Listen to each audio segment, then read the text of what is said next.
My sister, it's indeed an honor to have you here.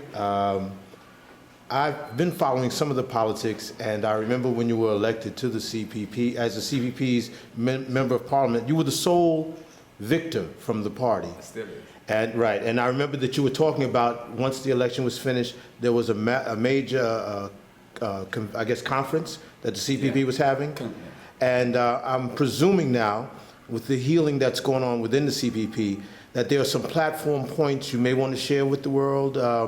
Matter of fact, I only want to hear the ones that you want to share, because I'm sure in politics there's always some stuff you don't want to share. So if you could share a little bit of the vision, especially for, I mean, some for Ghana, but also for the Pan-African movement. Once the CPP gets a stronger control over some of the politics inside of Ghana, how Ghana can possibly move closer to being, again, a Pan-African liberated zone. You know, this CPP was emerged or was formed as a Pan-African party. I think I was telling some of our friends and colleagues that if you look at the book Africa Must Unite, it is dedicated to George Padmore, a Trinidadian. That's right. And he was Kwame Nkrumah's advisor on African affairs.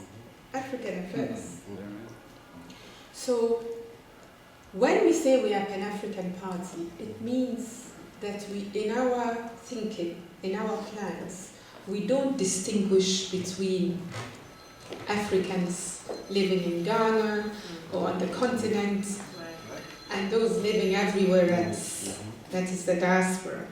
And many of us believe that our development and progress will not happen without the active participation and involvement of the diaspora, because we are in the business of reversing the consequences of slavery, of colonialism.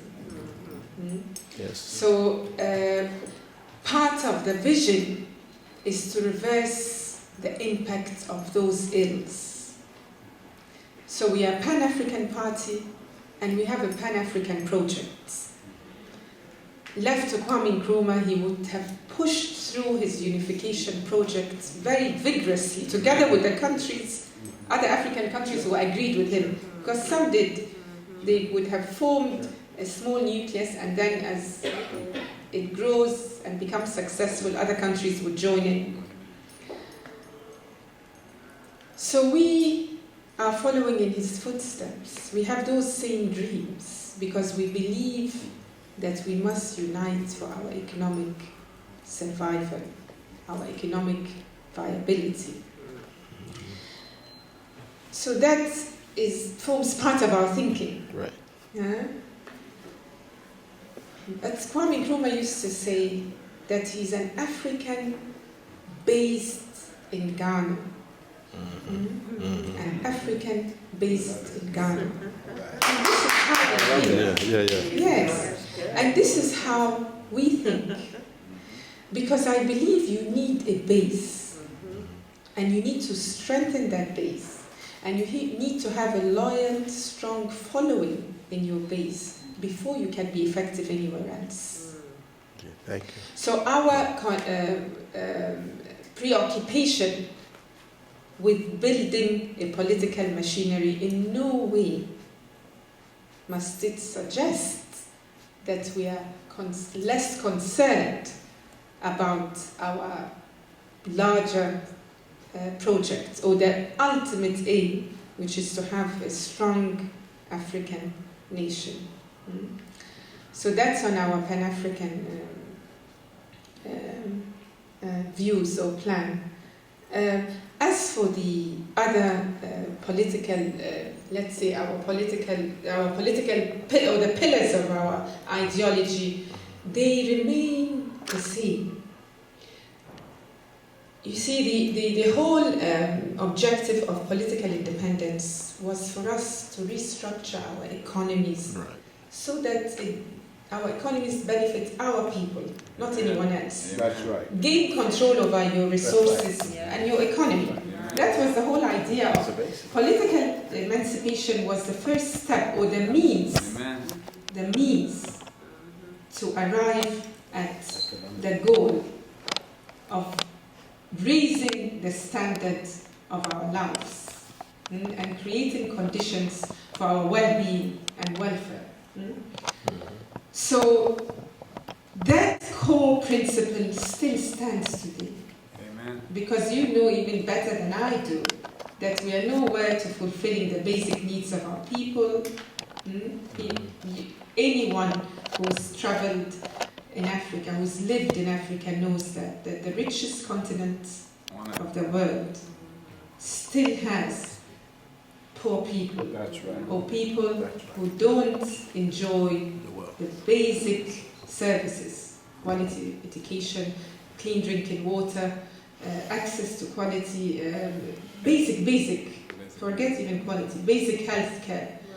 I always like to give an example of, in my constituency, the only hospital, public hospital, which serves thousands of people, has no ambulance. No ambulance. Yes, and a lot of young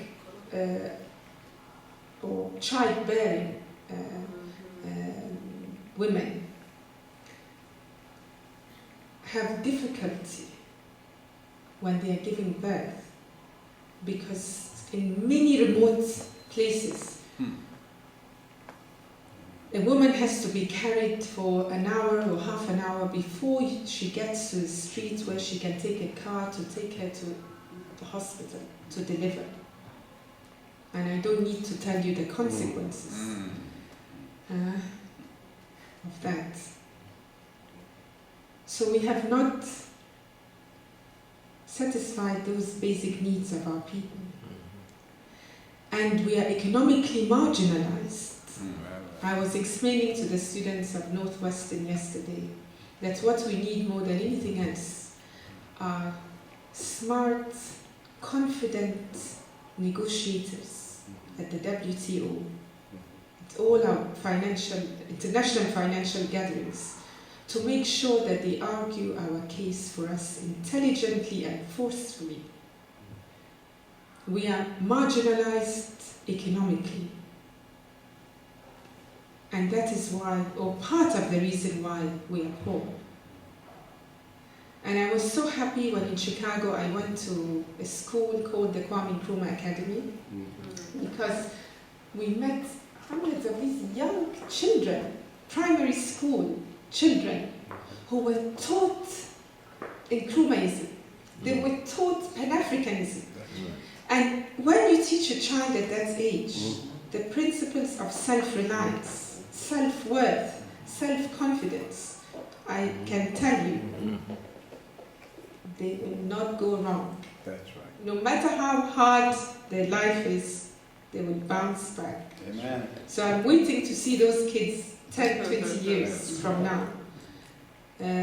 So the number one thing is to raise our consciousness. That's right. And that is why education, but quality education, from an African perspective, is a very important pillar of our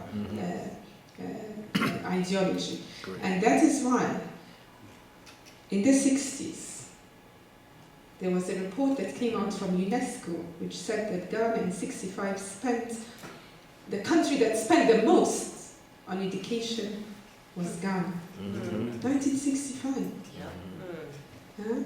So we want those great minds now. We need them badly. Africans everywhere.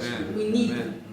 We need them badly, because we are not going to go to war, but we can argue our way out of marginalization, and we will do it. Very good. We will do it with your help. Thank you. Thank you. These are some, we can go on forever, but Sure. now, yes, in our subsequent meetings we will go through. And of course, we are relying on people like you to give us, Doc too, Asante, to give us more and more input. Okay. We want our intelligentsia, our academics, we want them to contribute. Okay. So, Thank you.